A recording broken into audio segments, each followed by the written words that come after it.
But you see, Singapore, I'm going to get in trouble here and probably get kicked out of the country, but Singapore is an interesting country because some of the largest corporates that have the deepest pockets do nothing. Okay, so you can say that. I was going to go a different direction. Welcome back to part 2 of Yahoo Footballing Weekly with me, Yahoo columnist Neil Humphreys. And me, Yahoo editor Chia Han Keong, and we have back with us Spurs fan and Deloitte Asia Pacific's sports business leader? Group leader. Yeah, Group leader. Close enough. That'll do. Yeah. James Walton.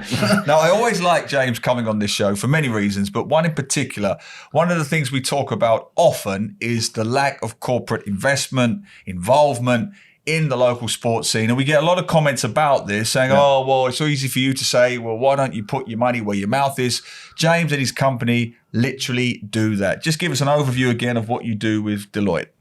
So we've been sponsoring the Women's Premier League, sponsoring women's football in Singapore now for the last 2 years. We've been sponsoring Netball Singapore for, I think, 6-7 years. We were the only sponsor that stayed with them during the pandemic and when others kind of pulled their money, right? And we were the first corporate sponsors of One Team Singapore as well, the One Team Singapore Fund back in the day, and continue to support that. And then just a lot of community things as well. Like we set up, the Raw? Yeah, I sit on the Unleash the Raw executive committee. I sit on the FAS Women's Committee, the board of Netball Singapore, and we have other partners, other people performing roles in other organizations. And we've worked with over 40 of the NSAs in Singapore on their strategy and capability building and just trying to get them to that level. Yeah. Fantastic. Well, let's stay with women's football for the moment. Obviously, it's in the news because of the fantastic World Cup. I have to say that. I thought it was fantastic from start to finish. My daughter and I absolutely loved it. So it's back in the media spotlight. How are we doing with the season? You're about halfway through. It's a long season from March to November for the women's football. How's it going so far? Yeah, we've just finished the second part of the kind of 3, and I think it's quite nicely balanced at the moment. So once again this year, so far nobody's quite managed to beat LCS yet. But the gap from them to Albirex is only 4 points now. Yeah, and Holgang's not too far behind. Yeah, Holgang pulling up. So that Holgang team was last year's Chongbaru team. The whole team moved over to Holgang, which is why they're up around there. The Albirex one is interesting because they've brought in another Japanese player, and now they've got a young lady there who's come in who played Division 1 soccer in the US. Oh. And so they're beating teams 8s and 9s and things like that, which used to be only the preserve of LCS. So I think, they've still got to play each other, and I think if Albirex could actually win that game, it might put some pressure on. And LCS had a bit of an injury crisis and a few players missing recently. They had one game 2 weeks ago where they had 2 people on the bench. One was a goalkeeper, and she came on as an outfield player in order to rest, and won 1-0. But this weekend they had a lot of their players back. They seem to be heading in the right direction, but fingers crossed for a good title run-in, yeah. Fantastic. Well, do look at the FAS website. All the fixtures are listed there. All the venues are listed there. Look out for the game that's closest to you and get down and watch. Give them a bit of support. It'll be great for the league. Speaking of corporate sponsorship, a corporate sponsor we also have. We do indeed. Yeah, StarHub. StarHub. Our friends at StarHub. So they've been doing a lot of promotions for this start of this Premier League. Okay, so there's one promotion. It's a free 1-year free broadband. So they are saying, okay, we are going to carry on doing this promotion. After they got they are ranked among the top 3 internet providers in Singapore in the Singapore's best customer service survey. So thanks to them, they're very generous. They're gonna keep on offering this 1-year free broadband deal. But for a limited period now, so just if you haven't signed up yet, go and sign up for the Premier Plus package again. So sign up for the Premier League and you get 1-year free broadband. It's not bad, That's is it? a good deal. Not bad, is it? Yeah, that's a good deal. All right, guys, there you go. A special offer thanks to us and our friends at StarHub. So do go to their website or go online and sign up for that. Now, perfect guy we've got this week, James, to talk about our very first comment. As always, thank you for all of the comments that come in every week on all of our platforms, TikTok, YouTube, Facebook, Instagram, and elsewhere. Do keep them coming. What's the first one, Han Keong, this week? Is it by the one by Lago Fala? Lago Fala. Yes. I think James is perfect to answer this. Are you guys able to invite someone in the industry that is able to explain properly and compare and contrast the difference between resources between Singapore teams and our ASEAN neighbours? Are we that far behind in training facilities, funding or sports science. Though there's a guy who replied to him, Leandro Ngo. Okay, say we aren't behind. The money is there. Kids are playing. Facilities are there. The general interest is also there.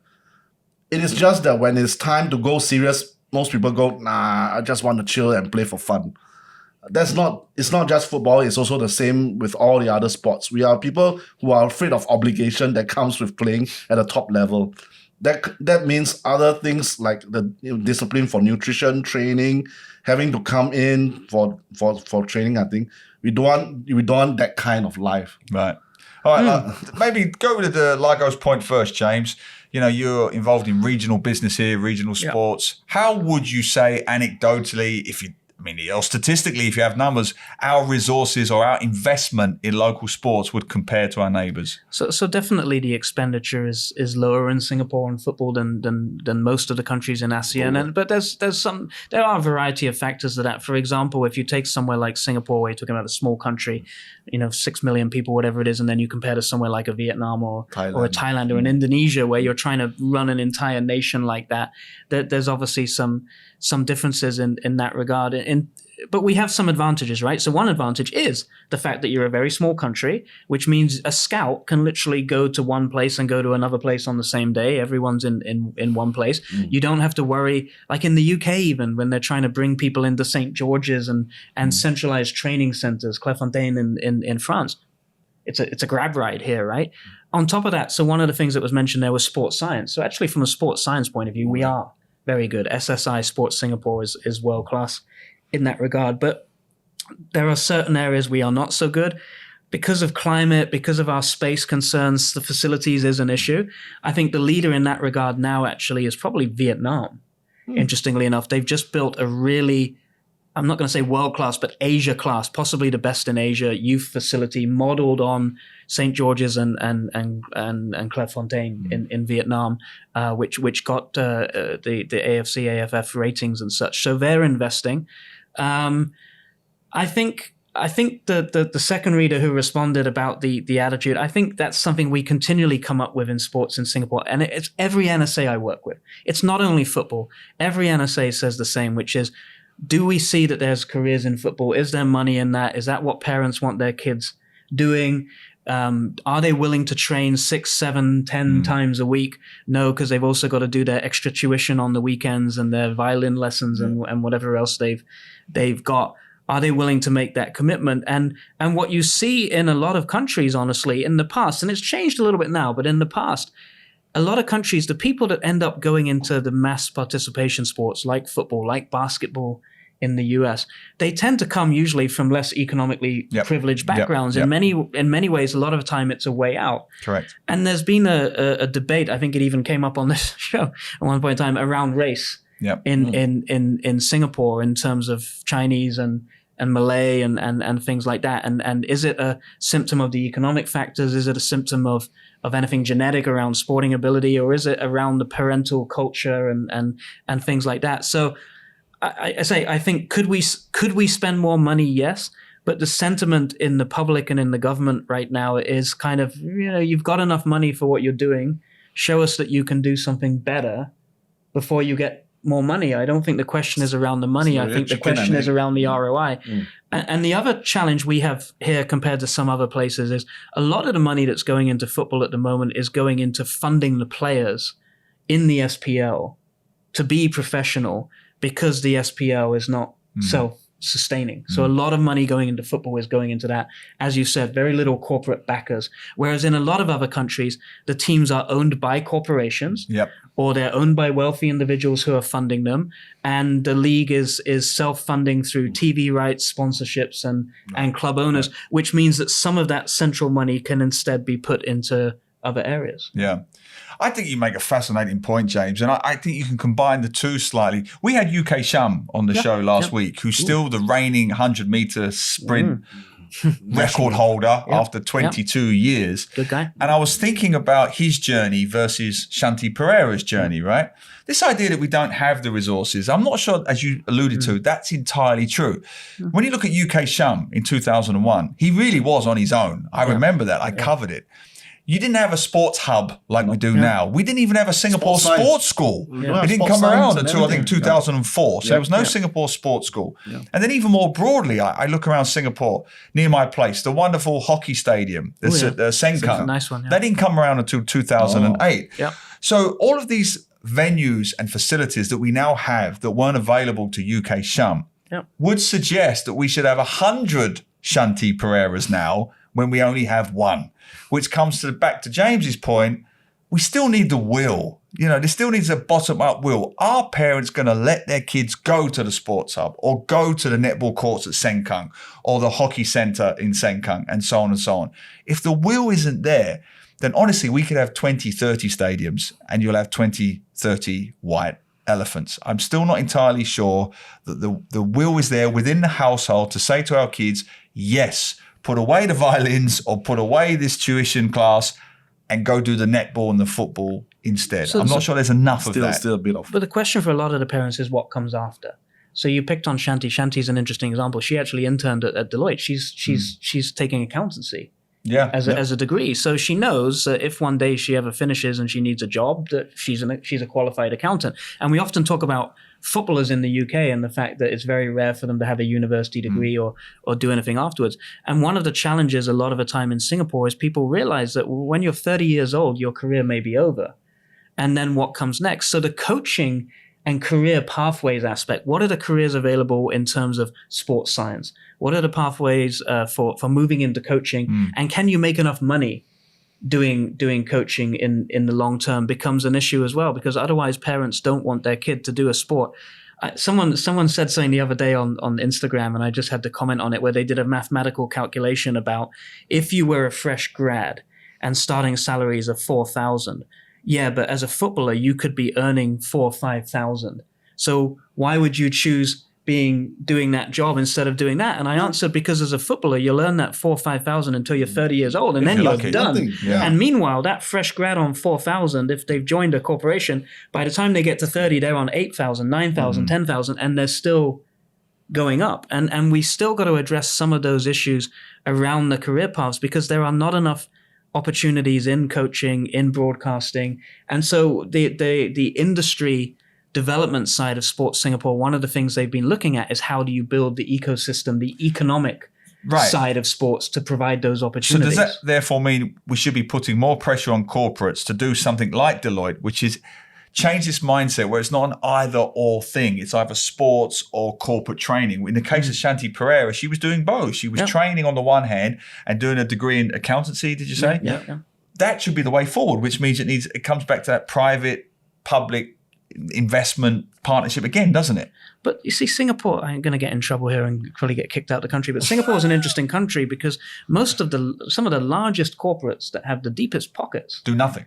Okay, so you can say that. I was going to go a different direction. I was Do going to almost say nothing. I was going to say our government-linked companies. They're GLCs. Yes. They're Temasek-linked companies. Why are we not putting pressure on some of these GLCs that are effectively making economic value from the citizens to invest some of that money back in? Now, to be fair, some of them do, but a lot of them don't. Yeah. And should we have something that says, state-owned company, pick a sport. Yeah. Take I'll get in trouble here, but take one of these GLCs and say, you take that sport, and buy into it. Because it's not just about the money, it's also about that brings fans, that brings volunteers community to the engagement. sport. How do you engage with them? That kind of thing. It brings some That also branding brings awareness. workforce to them. Yeah.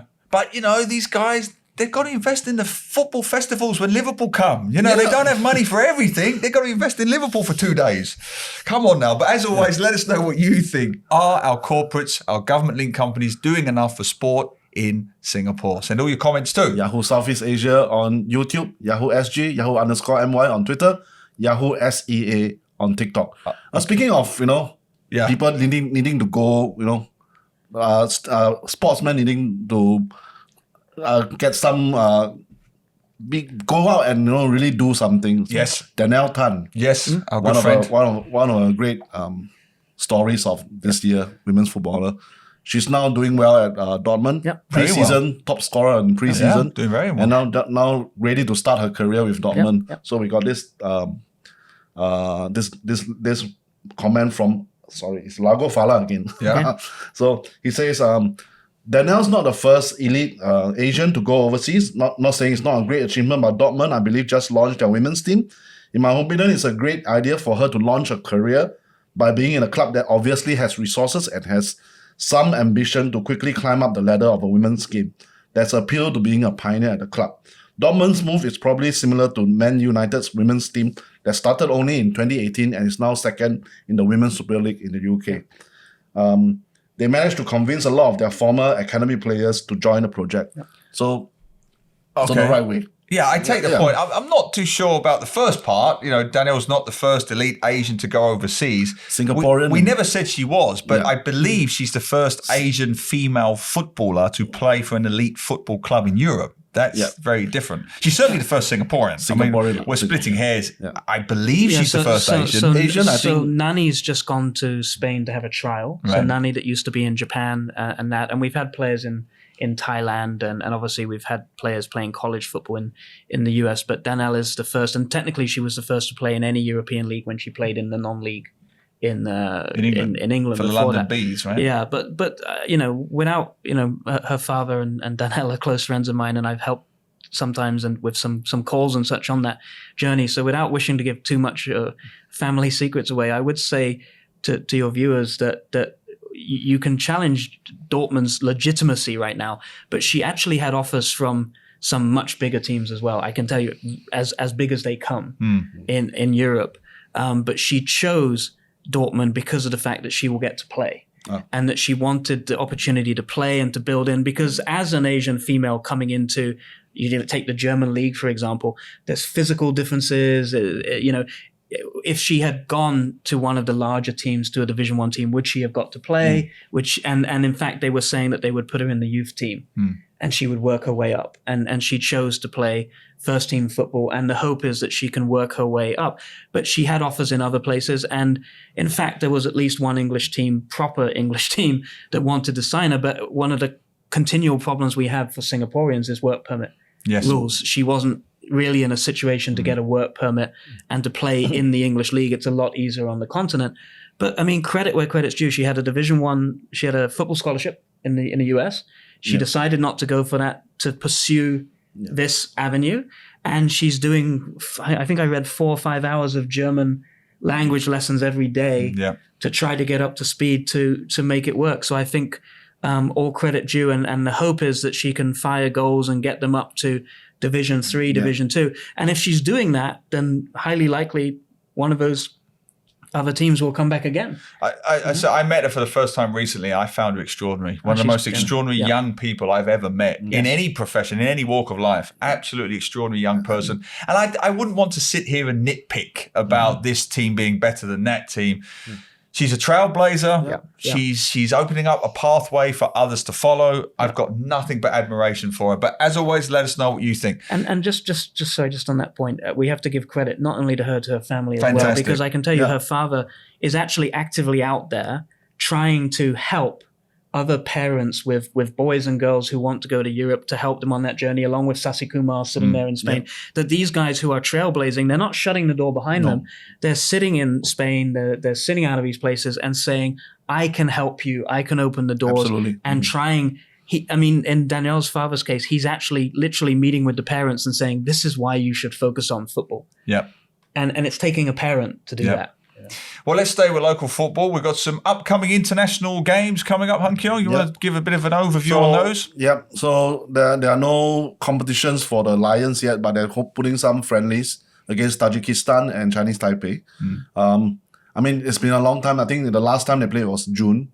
I think ahead of there's going to be a Olympic qualifier, or was it against Guam, a World Cup qualifier against Guam coming up in October, 2-legged tie, and this is obviously in preparation for that. And I think it's time that the head coach Nishigaya gets ready a settled side to prepare for Guam. Yeah. Yeah, and if you can get along to watch those games, are they in Singapore?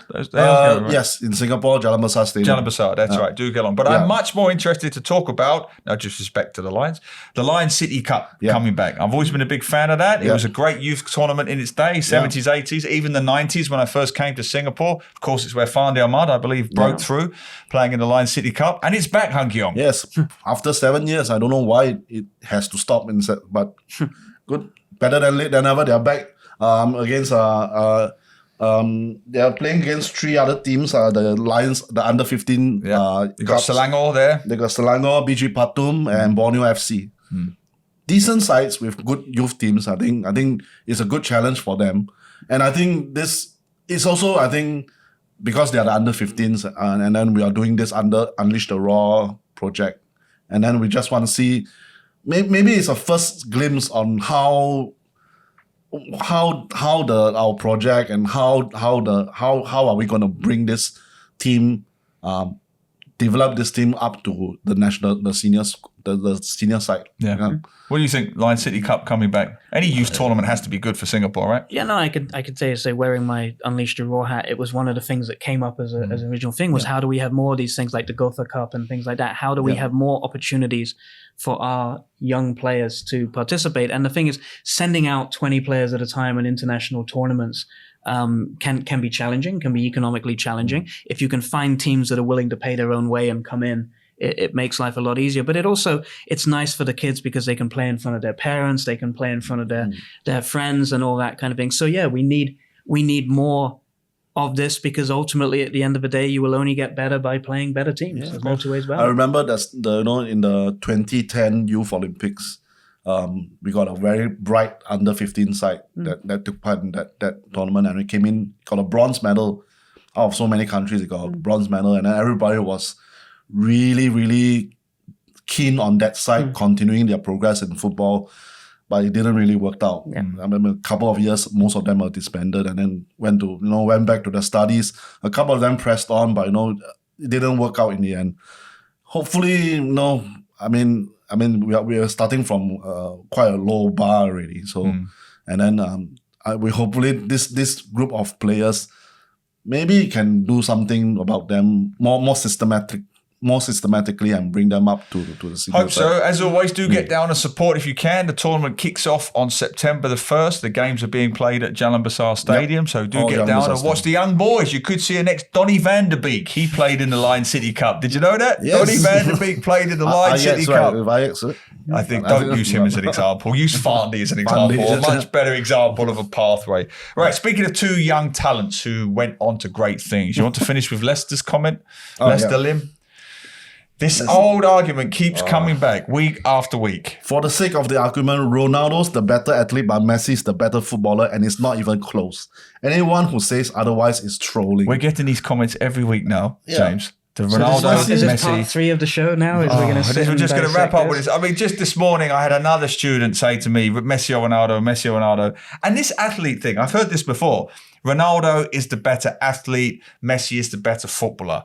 That's like saying Arnold Schwarzenegger is the better athlete and Robert Downey Jr. is the better actor, right? They're in the same profession, yes, but their skill sets are miles apart in terms of artistry. It's a bit like Pele and Maradona back in the day. So when I grew up, it was Pele versus Maradona, right? And now everybody when everyone says GOAT, they seem to have forgotten that some of these people that existed, right? But Pele was the Ronaldo. It was the goals. It was the sheer volume of goals he scored. Maradona was the Messi. It was the artistry. It was the style. It was the flair. For me, I can enjoy both. If I had to choose who to watch for 90 minutes, I would choose Messi. I got to be honest, because I think it's that style, it's that football. But if I had to pick someone to score a goal, even though Messi maybe proven me wrong recently, but pick someone to score a goal at a crucial moment, it would probably be Ronaldo. I mean, that's just the difference between the players. What's it with try to pick one over the other?